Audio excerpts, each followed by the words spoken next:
about time to get started. Hi, my name is Whalen, and I'm an associate professor at the University of Mary Washington, and I teach in the English department, but the area I cover is digital studies, and we have a minor in digital studies, which I'm the director of. And so, I'm here to talk about, or try to justify the title that I came up with for this proposal a while ago, which is Against Blogging. So I am going to come out against and talk in some slightly, I guess, polemical ways about some things that I do and that probably all of us do, or that a lot of us kind of take as part of our digital pedagogy. But I really, mainly I have found in preparing this talk an interesting opportunity, I hope it's interesting to you as well, to reassess some of the assumptions about what we do when we teach a course online using the web and using domains. At least for me, this was an interesting opportunity to reflect on this process, and it was occasioned by a couple of classes and a couple of experiences in those classes, so it'd be interesting to talk about them. But Jen, you're here because you were in both of those classes. So great, so let's just go ahead here. So I want to talk, this is first of all just kind of an outline of some of the things I want to try to cover here. What am I actually against, or what am I opposing when I say I want to speak against blogging? What is blogging for anyway? Like, why would we blog anyway? Why isn't it working anymore, at least in my case, and what's at stake in that failure? So what have I done instead will be hopefully where I can end up with, and what else can we imagine besides blogging? Basically, I'm trying to get away from the idea of blogging as a default thing that we do in classes, or thing that I do in classes at least. So it is a very specific kind of pedagogical question, kind of on the ground, what am I doing in my classes, why isn't it working, what can I do better kind of situation, and that's what I want to talk about with you all a bit today. So when I talk about blogging, the blogging that I'm speaking of here is a specific kind, and it's a kind that I've been doing, I realized, since 2003 in my classes. One of the first classes I TA'd, or I taught in graduate school in fall 2003. This idea of a class blog, or a class blogging assignment, a one post per week, a WordPress multi-user feed WordPress spoken hubs kind of arrangement. I used to do Drupal sites, lots of different arrangements and technologies for this, but this is something that I've been doing for a long time and that I've been increasingly disillusioned with and dissatisfied with, I guess. To think back on why I do this in the first place, I went back in time and kind of thought about this a bit. So the MLA Digital Keywords in Digital Pedagogy, I'm probably getting that title not exactly right, but Dianne Takaki has a nice curated collection of blogging assignments, and they're a great resource if you're interested in doing this and justifying why it's a good idea to do blogging in a class. At the start of that, she defines or offers this justification that blogging offers instructors rich, dynamic environments that challenge students to focus on process and audience, and to disrupt patterns and habits developed when writing more traditional essay forms. So you notice writing is the key here. We're talking about writing, and of course this is something that finds a home in writing classes. But I highlighted those words here, process and audience and disruption, because I think those are the things that are potentially the most valuable in a kind of blogging assignment, but that I have found increasingly less evident or present in blogging assignments as I've been doing them, thinking about them. So I went back in archive.org and I found this is the class website for my class in fall 2003. So this was the first blogging assignment that I wrote. It was serving a different purpose than just blogging for blogging's sake. We were studying digital narrative, and so this was, students had to play video games and keep track of their progress throughout the semester, at least 10 entries. And at that point, it's 2003, so Blogspot, Blogger, I had several live journals, at least one Zanga user. So it was something that I felt comfortable just telling students to do, and they just did on their own, and that was fine. There wasn't any kind of system built in for that. They also had their own websites that they built in this class. It was like a tilde website, so it was http nwe.ufl.edu/tilde, their username. That was everybody's websites. This is back before domains. So here's a more recent blogging assignment, and this does show a shift in how I've used blogging assignments, and many of you probably do similar assignments, where this is a public website. Every student is an author on a WordPress blog, and we have access to that. And the goal is to try to write to a public audience and to address a public audience here. Katie, you were in this class. I know that number. Yeah, you remember this. So this is where we're trying to actually write content. Like, we're trying to produce content that's going to be interesting to people, and not just for our own sake or just to kind of go through the motions of it, but to actually try to reach an audience and see if they're out there, if they'll respond. It doesn't. Well, I'll just say it doesn't usually happen, and it has happened, but it hasn't happened for a while. The idea of like writing content, putting it out there, and then having, if you build it, they will come. They haven't been coming. It used to be the case that I would get comments from strangers, and that was sometimes great and sometimes bad, and it was interesting anyway, and it convinced students that there was an audience for their writing, and I think that's a really valuable experience as a writer, to see how different audiences interact with you rhetorically, and you think about your writing in a different way. Some great moments like some students sort of like mocking or making fun of one of our texts we were reading a little bit, and then that author posted a comment saying, thanks for reading my work, and then they had a really productive conversation after that. It was good. Or really problematic issues where in one class, pre-Gamergate, but a student writing about the lack of diversity in video games got actually kind of comments, and so that was a problematic situation, but it was something that illustrated, this is what it means to be, this is the web as it is, and so this is who's out here, and we had to shut that down and do different things to deal with that specific situation. But anyway, so I do think there are definitely good things about blogging. And I don't want to be totally against blogging here. This is something that I do. We can build a sense of community. Low stakes writing assignments can be a great way to find out if students actually know what I hope they know, or are following what I have asked them to look at. And the chronology of a series of posts, like that process, is something that students can have and reflect on. I mean, these are good things. There are different rhetorical situations you can construct, and you can, a well-designed blogging assignment can definitely do that. And as I said earlier, sometimes you can actually connect with an audience outside of the class, and that's always a great opportunity. But as I said, what I've noticed is that seems to be happening somewhat less frequently. So one class that this happened in, Games and Culture, Fall 2018. So I will just say, first of all, a lot of why it didn't work was my fault. And so this is not something that is sort of structurally wrong with blogging necessarily, but it does kind of illustrate one point of these. It came to the point where, so students in this case had to do 3 blog entries. It was the multi-user blog. They had to do 3 spread out throughout the semester, try to write content. A lot of them were great. A lot of them were brilliant. A lot of them were good. But I found myself grading them and just sort of going down the rubric of ticking off like minutia, basically, of like, did you use keywords? Is the title interesting? Is there an image or not? Is there a link or not? And that was kind of all of my feedback, basically. That was kind of all that there was. And I really came to this moment of like, this is just nitpicking. This is not a good use of my time or a good way to recognize my students' efforts in producing these things.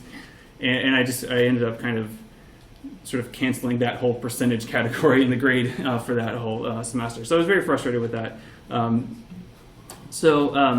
did kind of come to a couple of conclusions in thinking about this. And I want to make sure to clarify a couple of these so they don't sound too cynical. Which is that students are not usually reading blogs unless they're forced to. So I can say you have to read a blog and write a comment on it or something like that. But otherwise, the idea of reading a blog is not something that most students are already doing or would normally do in their daily life anyway. So that is something that if we think of writing a blog or asking a student to write a blog as some way to connect my expectations to something that they're familiar with or something that they're comfortable doing, they're not already comfortable blogging or reading blogs or really even knowing what blogs are. And so it's not really a halfway point if I ask them to blog. I need to explain what blogs are.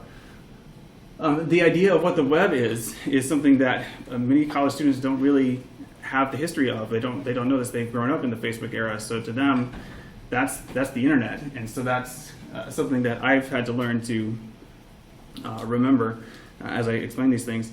Also, the idea of a class blog is no longer really disruptive, I feel like. It's something that's so common, at least at UMW. Most students are just like, oh, it's another blog, here we go. And it's something that the idea of this being an alternative or something that's new and unique and different isn't really the case anymore. And so that's something that has led me to rethink it a bit. So this is, some memes.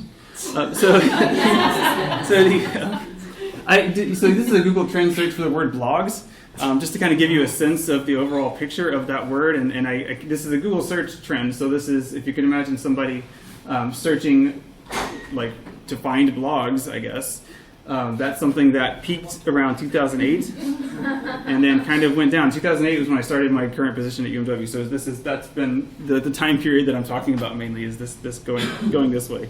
And there's lots of reasons for that, right? I mean, the rise of Facebook and other ways of putting content online besides blogging has been a major cause of that, obviously. Lots of other things intersecting there. That's kind of the Web 2.0 hump, I guess, if you want to make that chronology there. Also, I just looked for class blog. There's a similar curve there. The numbers are smaller, the overall, so the line's a little bit more jagged. I bet if you zoomed in, I bet the peaks probably correspond to like September, like when people are starting a semester.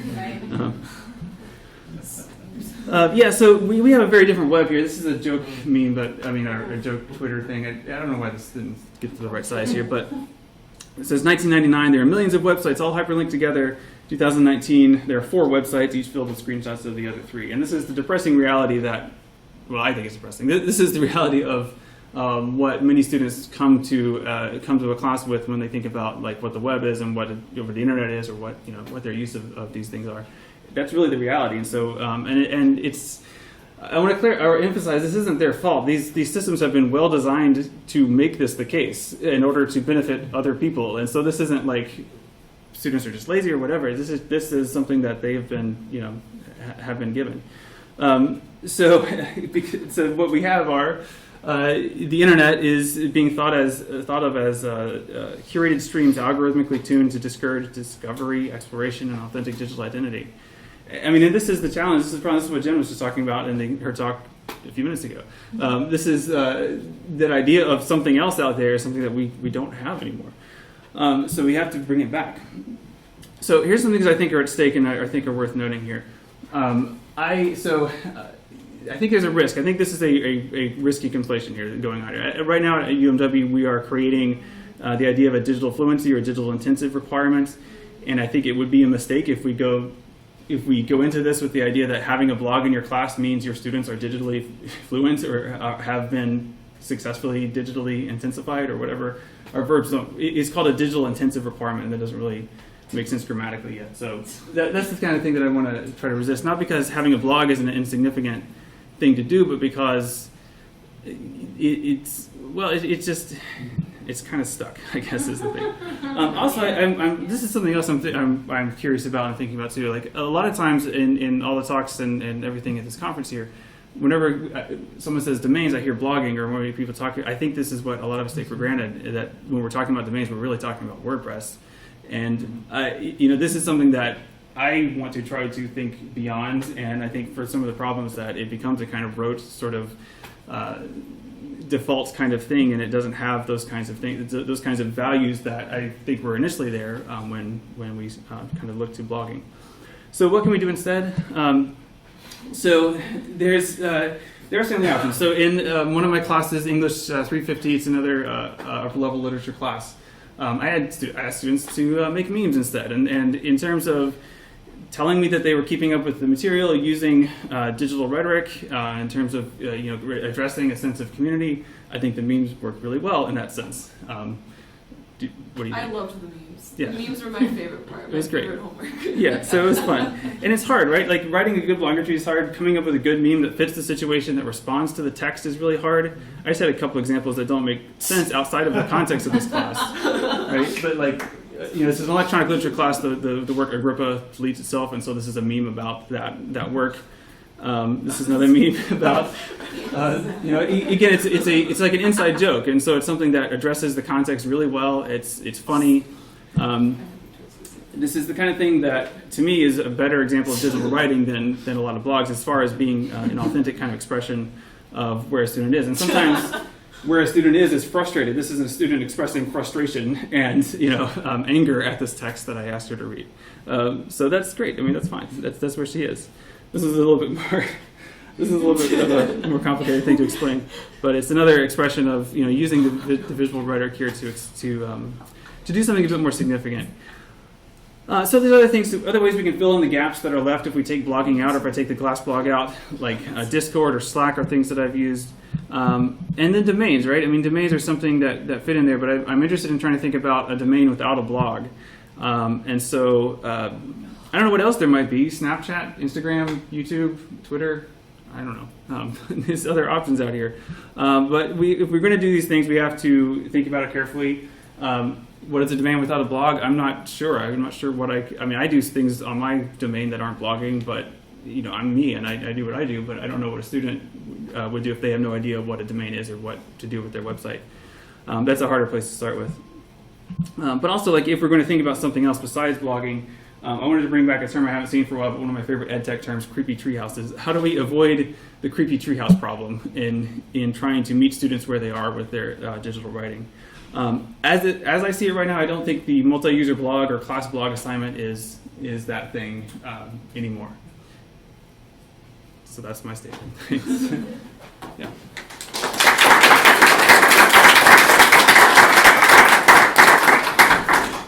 So, a few minutes for questions or comments or whatever, or ideas, because I'm raising questions here I don't have answers to. So, yeah. I'll just say on the thing of giving students feedback based on that rubric and getting stuck in all the details, the way I've gotten around that is I have the students complete a checklist in the form of a true-false quiz in the LMS, and that's also how they get their grades. So they do the grading, they do the checklist stuff, they do all the, like, did I include this, did I include that? And then all our interactions are not about the rubric, not about the grade, but about what they're trying to communicate with their posts. My students make a lot of memes too. I love it. Yeah, makes sense. Good ways around it. Yeah. I'm really interested in maybe leveraging that non-familiarity with the whole timeline of the web and the internet, and distinguishing between those two things. And I've come across a ton of pet projects that are on GitHub where you can run a clone of an old BBS within, basically a LAMP stack. Yeah. What do you think about that idea? Like actually doing like an old school bulletin board system with amber on black for the course of a semester to get people understanding the dropouts of that trajectory that folks as old as me have lived through, but a lot of other folks have. I mean, I would love that kind of thing. I've done a little bit of that. I did do a set up like a self-contained like 4chan type website for a class once, as and it was really interesting. But it was I worried that would be something that would be really fun for me and might be hard to get students into, except a certain kind of student, I guess. But it would be something that, but maybe that's the challenge. Maybe that work of trying to get them into it or explain that this is, in the olden times, this is what we had, that kind of thing. Maybe that would be valuable. I like that idea of like just sort of revisiting that question of like what are the platforms we take for granted? What did we used to take for granted? I think it's a good idea. Yeah. I was just going to say, I think that like with students, we're not taught the history of the internet, and I do think that the history of the internet is now history, and it should be included. But what we did in not games with culture, what was the class that we did last semester?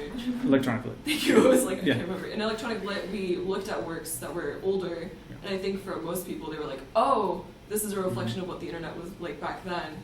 It's a lot different. It's a lot more limited, but there's like different abilities, and I think just like the littler experiences of experiencing like what the internet was then helps instead of like bigger experiences. I think. Yeah. I don't disagree with you with the idea that like just having a blog is evidence of digital skills or digital intensity, but I really wonder if going to a lot of, like you're saying, that the digital skills they've developed, I'm looking at them like, what digital skills? So fine, they use Instagram, and they can use Instagram and Facebook and Twitter and all that stuff. Where's the digital skill? Where's the digital understanding there? I don't see any, and I'm wondering. But I don't have an answer to this, because I'm wondering, do we need to build, maybe not go old school to that. I tried to create using P2 in WordPress, kind of a class Twitter. It was so-so. I know people have done things with Mastodon too. I'm wondering, are we just surrendering to, they're not going to really understand anyway? Well, I think there's the idea of like digital skills are tricky because I think students or you know people have skills based on what they have to work with, right? And so Yeah. I think you know a classic example of what students are good at that I'm not is like Snapchat. Like I don't really get Snapchat and I can't really use it. Partly because I don't have anybody to send snaps to, I guess, or like I can't really think of why I would need it. But there's a whole sort of discourse there that's going on that's not a technical discourse necessarily, but it is a digitally based discourse there that I think is something that I learn from whenever I learn from my students when they explain to me. Like there's like a heat map thing. Do they still have that in Snapchat where you can like see local snaps? That's totally weird. Like why would they do that? You know, I guess the kind of thing where they have a sense of not using that or why that's a weird thing. And so I think that it's not a skill in the sense of coding HTML by hand, but it is in terms of like understanding how digital platforms how you work with them or against them or choose not to. Well, I think we're actually out of time. So it's because it's lunchtime, so we should wrap it up. But I'd love to talk more, especially if you have any ideas here about what we can do with domains besides blogging. Thanks.